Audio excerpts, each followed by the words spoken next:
नमस्कार. महाराष्ट्रातील विविध क्षेत्रातील बातम्या झटपट आपल्या मोबाईलवर पाहण्यासाठी लगेचच सबस्क्राईब करा राष्ट्रशक्ती लाईव्ह न्यूज आणि सोबत बेल आयकॉन प्रेस करायला विसरू नका. ऊस दर संघर्ष समिती सोलापूर जिल्हा ऊस परिषदच्या निमित्ताने क्रांतिकारी गादेगाव नगरीमध्ये उपस्थित असलेले सर्व सोलापूर जिल्ह्यातील शेतकरी चळवळीतील तरुण ज्येष्ठ सर्व सहकारी, वेळ खूप झाल्याबद्दल दिलगिरी व्यक्त करतो. मी कोणाची नावं घेत नाही. आणि समोर बसलेले सर्वच गादेगाव आणि गादेगाव पंचक्रोशीतील शेतकरी भावांनो, तरुण मित्रांनो, माता भगिनींनो, भावांनो, या सोलापूर जिल्ह्यामध्ये गेल्या 15-16 वर्षापासून आपण ऊस आंदोलन करतोय. आणि हे ऊस आंदोलन आपण 1,1200 रुपये दरापासून सुरू केलेलं 3,000 रुपये दरापर्यंत आणलेलं आहे. आता माझ्या आधीच्या वक्त्यांनी सांगितलं, हे करत असताना अनेक शेतकऱ्यांच्या पोरांना इजा झाली, गुन्हा दाखल झाले, लाट्या काट्या खावा लागल्या. पण भावांनो, तुम्हाला हे माझं सांगणं आहे, क्रांती करायची असेल तर ती घरात बसून होत नाही.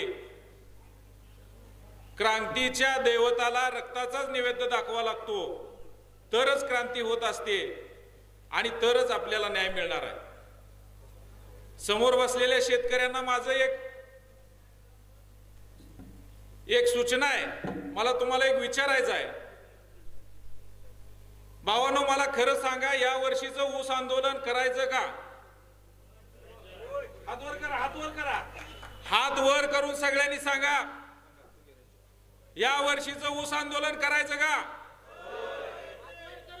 मी या गादेगावच्या क्रांतिकारी मैदानातून सांगतो, जर इथं बसलेलं आपण प्रत्येकाने ठरवलं या वर्षीचं ऊस आंदोलन करायचं आहे, तर या सोलापूर जिल्ह्यातल्या कुठल्याही साखर कारखानदाराची माय येली नाही, या रस्त्यावर एकही ऊसाचा ट्रॅक्टर फिरू द्यायची.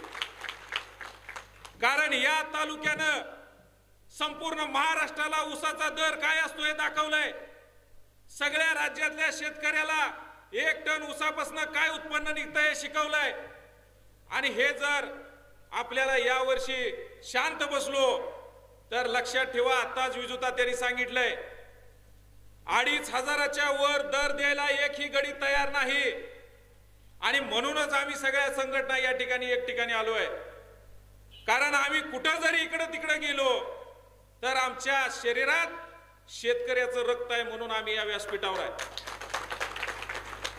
आम्ही मनात आणलं तर आम्हाला कुठल्याही पक्षात स्थान मिळू शकते, मोठमोठी पदं मिळू शकतात. तानाजी काका आणि मी आता ज्या पदावर आहे तिथं जरी राहिलो तर भविष्यात आम्ही राजकीय कोणत्याही मोठ्या पदावर जाऊ शकत होतो. परंतु आमचं इमान शेतकऱ्यासोबत आहे, हे तुम्ही ध्यानात ठेवा. कारण शेतकऱ्याच्या घामाला दाम मिळाला पाहिजे, या एका वाक्यातून आमचा उगम झालेला आहे. राजू शेट्टी असतील, सदाभाऊ असतील, रविकांत तुपकर असतील, या लोकांनी 100-100, 200-200 किलोमीटर वरनं येऊन आपल्या गावामध्ये क्रांती घडवली, आपल्या गावामध्ये ही लोक निर्माण केली. परंतु आज खऱ्या अर्थानं मला वाटतंय, ज्या पहिल्या पिढीनं, मग दीपक भोसले असतील, त्यांच्यासोबत जी लोक होती त्यांनी चळवळ वाढवली, त्यांचा वारसा आम्ही घेतला. आता आमचा वारसा समोरच्या तरुण पिढीनं घेणं गरजेचं आहे. आज काय चाललंय राज्यामध्ये? जातीपातीचं राजकारण करून सगळं मूळ मुद्दा बाजूला गेलेला आहे. शेतीमालाला दर नाही, महागाईचा भस्मासूर झालाय, नैसर्गिक आपत्तीनं शेतकरी पिळून निघालाय.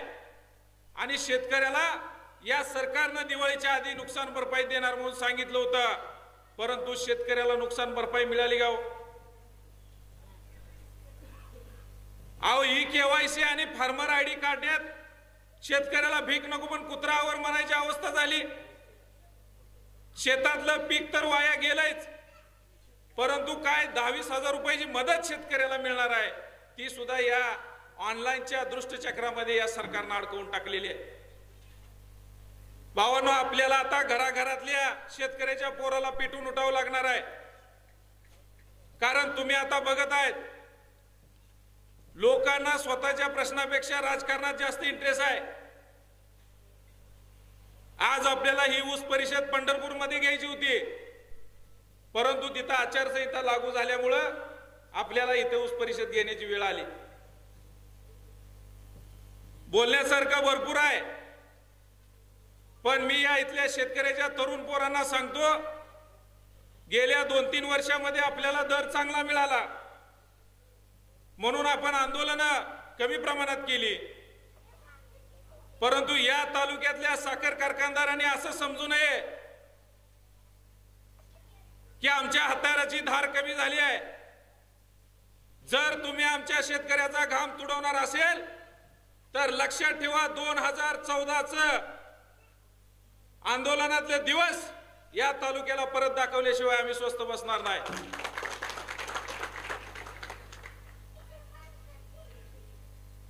आपल्याच तालुक्यातली एक संस्था बंद पडलेली होती, त्यावेळेस अशाच प्रकारे जसं आम्ही सगळी एकत्र आलोय तशी समविचारी लोक एकत्र आली।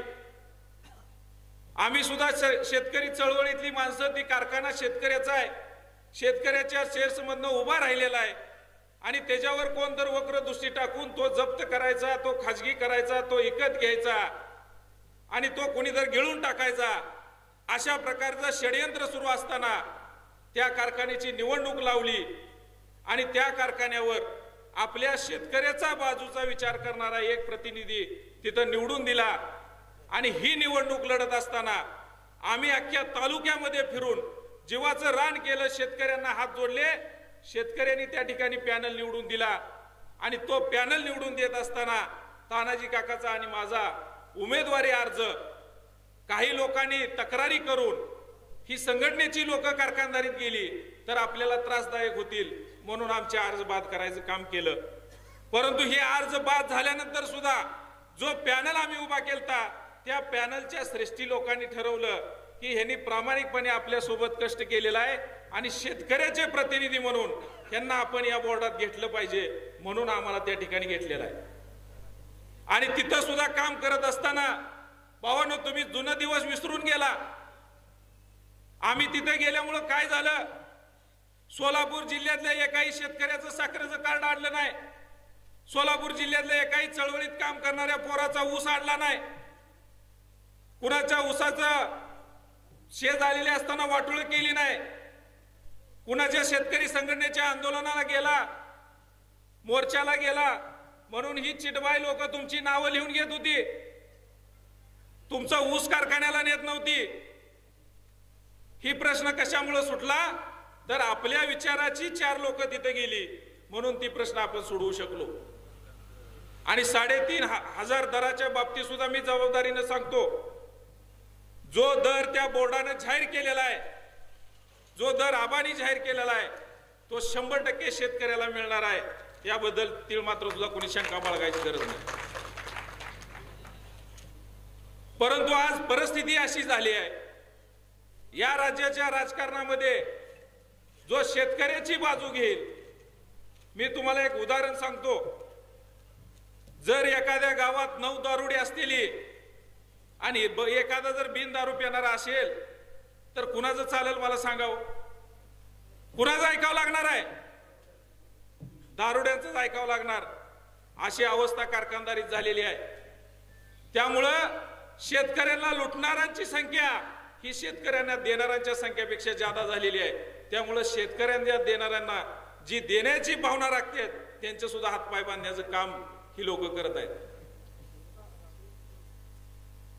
आणि या तालुक्यातल्या काही महाभागाने आमच्यावर टीका केली, संघटनेतील लोक कारखान्यात गेली, अमुक झालं, फलान झालं। मी त्यांना एकच सांगतो, आम्ही कारखान्यात एवढ्यासाठी गेलोय निवास, 10 वर्षापूर्वी ही लोक म्हणत होती यांच्याकडे पिठाची गिरणी नाही, पट्ट्या तुमच्या जर दम असेल तालुक्यातला कुठलाही साखर कारखाना चालवाय देऊन दाखवा, सगळ्यात जास्त दर दिल्याशिवाय स्वस्त बसणार नाही। तानाजी काका आणि मी कारखानदारी चालवाय शिकायसाठीच कारखानदारीत गेलोय आणि एक ना एक दिवस या तालुक्याच्या कारखानदारीतनं धूर आमच्या नेतृत्वात काढल्याशिवाय आम्ही स्वस्त बसणार नाही।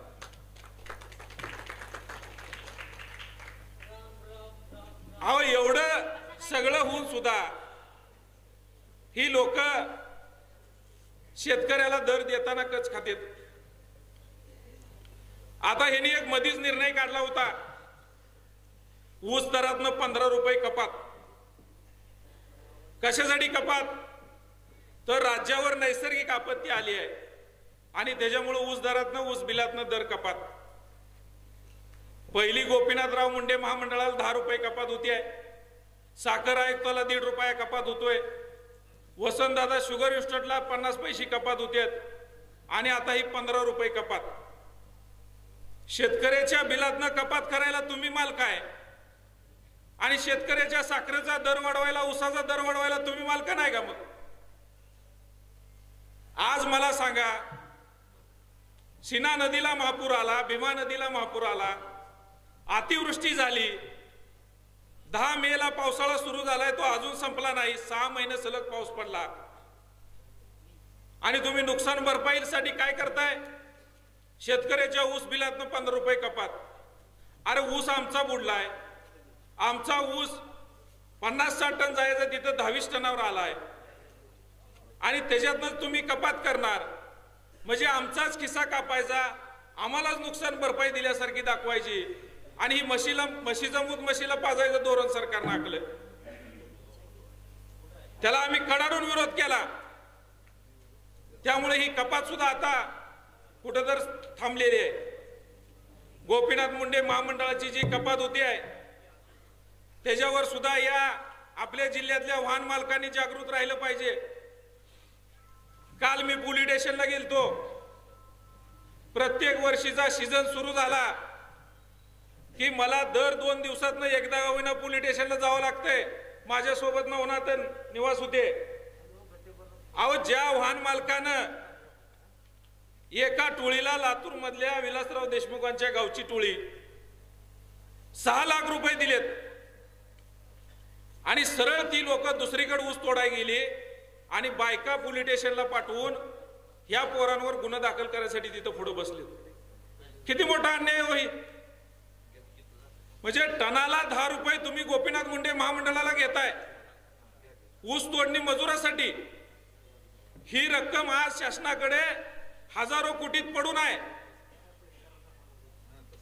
आणि इकडे तुमची ऊस तोडणी मजूर लोक आमच्या वाहन मालकाला पिळून खात आहेत। आम्ही त्या ठिकाणी गुन्हा दाखल करू दिला नाही। पोलीस डिपार्टमेंटला सांगितलं, त्यांच्या भागातला नेता जर तिथे जाऊन पोलीस डिपार्टमेंटला बसून दमदाटी करत असेल तर आम्ही सुद्धा आमच्या वाहन मालकासाठी इथं बसायला तयार आहे। वाहन मालकांनी सुद्धा टोळी करायला स्पर्धा करू नका। आज तुम्ही कारखान्याकडनं 5-5, 6-6 लाख रुपये उचलताय, एकही कारखाना तुम्हाला 1 रुपया सोडत नाही। टोळी पळून गेली तर पदरचं 4-5 लाख रुपये, कारखान्याचं 5-6 लाख रुपये, अशा प्रकारे 10 ते 12 लाख रुपयाला ती वाहन मालक खड्ड्यात जाते, परंतु त्याचं व्यथा ऐकायला कोणी तयार नाही। आज शेतकरी चळवळीत काम करणारी ही जी ठराविक लोक आहेत, तुम्ही आतापर्यंत यांच्या पाठीशी उभा राहिला, आमच्या पाठीशी उभा राहिला, अजून एकदा आपल्याला लढायची वेळ आलेली आहे भावांनो। गावागावात जाऊन प्रत्येकाने सगळ्यांना खंडकावून सांगा, या वर्षी आम्हाला वाटलं होतं निवडणुका येत्या त्यामुळे दर जाहीर होईल, परंतु लोकांना सगळ्या साखर कारखानदारांनी गृहीत धरलेला आहे। कारण या वर्षी यांना वाटतंय ऊसाचं क्षेत्र थोडंसं जादा आहे, त्यामुळे शेतकरी दम खाणार नाहीत। परंतु तुम्हाला एक सांगतो, समाधान फाटेंना माहिती आहे, आंदोलनाची खरी मजा तवाच येते जेव्हा कारखाना रंगात चालू असते आणि आम्ही इकडे मैदानात उतरलेलो असतो। नाक दाबून तोंड कसं उडायचं हे आम्हाला चांगलं माहिती आहे, परंतु तुम्हाला पांडुरंगाने सद्बुद्धी सगळ्या साखर कारखानदारांना द्यावी आणि शेतकऱ्याचा दर लवकरात लवकर जाहीर करून आपण शेतकऱ्यांना मदत करावी, अशा प्रकारची विनंती मी या मैदानातून तुम्हाला करतो। अतिवृष्टीसाठी आता नवनाथनं सांगितलं, बंडीशेगाव मंडल 8 गावं वगळली ती, जर शासनाने या मंडलचा विचार नाही केला तर ही 8 गावं मतदानावर बहिष्कार टाकणार आहे, हे लक्षात ठेवा. आणि नुसतं बहिष्कार टाकून आम्ही गप बसणार नाही. या तहसीलदारला त्याच्या ऑफिस मध्ये सुद्धा आम्ही बसू देणार नाही. 8 गावातलं जेवढं पिकाचं नुकसान झालंय की ट्रॅक्टर मध्ये भरून आणून त्याच्या ऑफिस मध्ये भरल्याशिवाय आम्ही गप बसणार नाही. मग त्यानं जर डोळ्यावर पट्टी बांधली असेल तर त्याला सुद्धा दाखवून द्यावं लागेल. तुमची पाऊस मोजण्याची यंत्रणा तिथं कुचकामी आहे आणि तुम्ही नियमावर बोट ठेवून इथल्या शेतकऱ्याला मदतीपासून वंचित ठेवलेला आहे. ती यंत्रणा दुरुस्त करायचं काम कुणाचं आहे? ही शासनाचं काम आहे, त्यांनी केलं पाहिजे. आज आपण बघतोय केंद्र शासनानं 3,500 रुपये दर जाहीर केला म्हणून टीव्हीला बातम्या आल्या, सगळ्यांनी बघितलं. तुम्हाला सगळ्यांना काय वाटलं? यावर्षी 3,500 मिळणार आहेत. परंतु भावांनो, तुम्हाला सांगतो या 3,500 मध्ये प्रत्येक कारखान्याची 1,000 ते 1,100 रुपये तोडणी वाहतूक वजा होणार आहे. खाली किती राहिलं? 2,500 रुपये. आज सुभाष देशमुखांनी लोकमंगल कारखान्याचं बिल 2,500 वाटायला चालू केलंय. काल कलेक्टर ऑफिसला मीटिंग झाली आणि ज्या कारखान्याने चांगला दर दिला, खरं तर कलेक्टरचं सुद्धा विजयता त्या अभिनंदन केलं पाहिजे.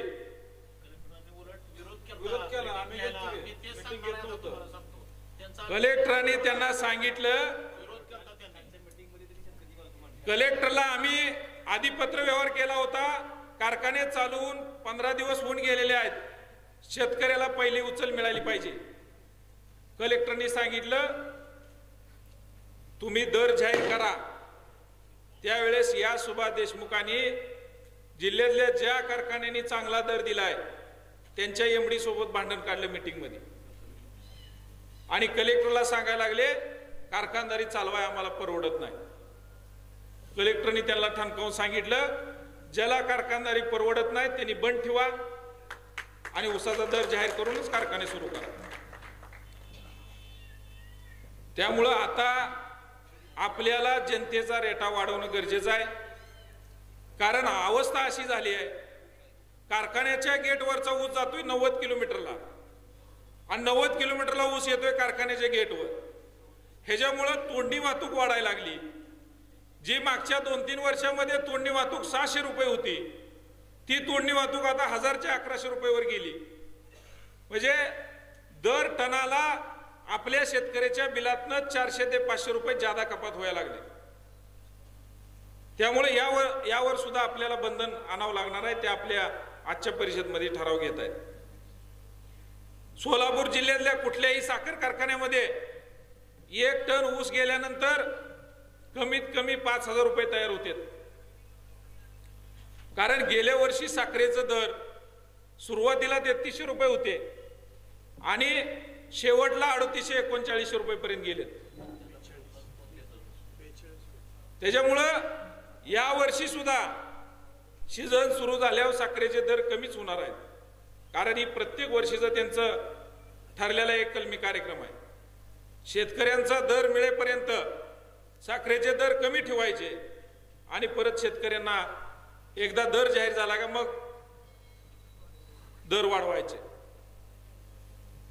मी आपल्या माध्यमातून सरकारला सुद्धा काही मागण्या करतोय. कारण कारखानं ही व्याजानं आरी यायला लागले. कारखान्यावर जी कोट्यवधी रुपयाची कर्ज आहेत त्याची व्याज भरण्यात कारखानदारी आरी यायला लागली आणि त्याच्यामुळे सुद्धा शेतकऱ्याला 200 ते 300 रुपये दर कमी मिळतोय.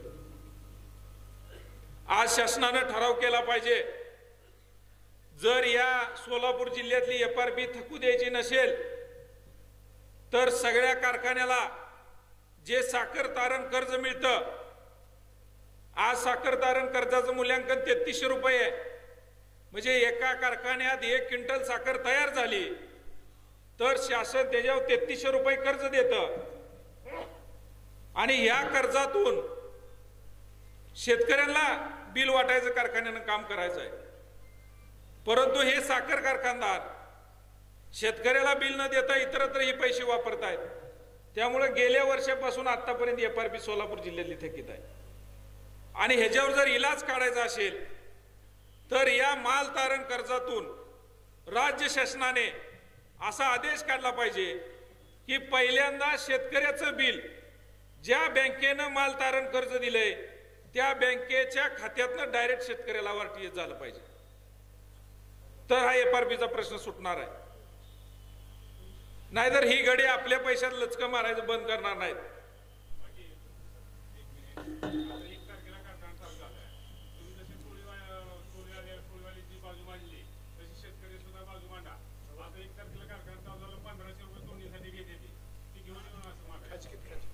त्या ठिकाणी कारखाना चालू होऊन आता जवळपास 15-16 दिवस झालेले आहेत। काही कारखाने 20-22 दिवस झाले चालू आहेत।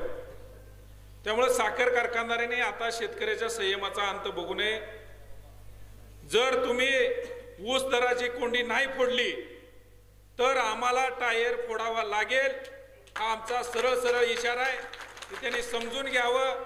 जरी आम्ही 2-3 वर्ष थांबलो असेल तर आम्ही लढाई विसरलेलो नाही। त्यामुळं या वर्षीचा ऊस दराचा संघर्ष अटळ आहे। साखर कारखानदारांनी लवकरात लवकर ऊस दर जाहीर करावे, अन्यथा आम्ही रस्त्यावर उतरणार आणि होणाऱ्या परिणामाला हे सगळं प्रशासन जबाबदार असेल, कारण तुम्ही आमचा तमाशा बघायचं काम करताय। साखर ऊस दर नियंत्रण जे कायदा आहे त्या कायद्याचं उल्लंघन या सगळ्या साखर कारखानदारांनी केलेलं आहे। त्याच्यामुळं 14 दिवसाच्या आत FRP जमा करणं सगळ्याला बंधनकारक आहे आणि जर आमची FRP जमा नाही झाली तर आम्ही सुद्धा कुठल्या कायद्याची तमा बाळगणार नाही। आणि सगळ्या वाहन मालकांना विनंती आहे, काल परवा कर्नाटकमध्ये झालं ते आपल्यात पिक्चर त्याचा दाखवायला लय वेळ लागत नाही।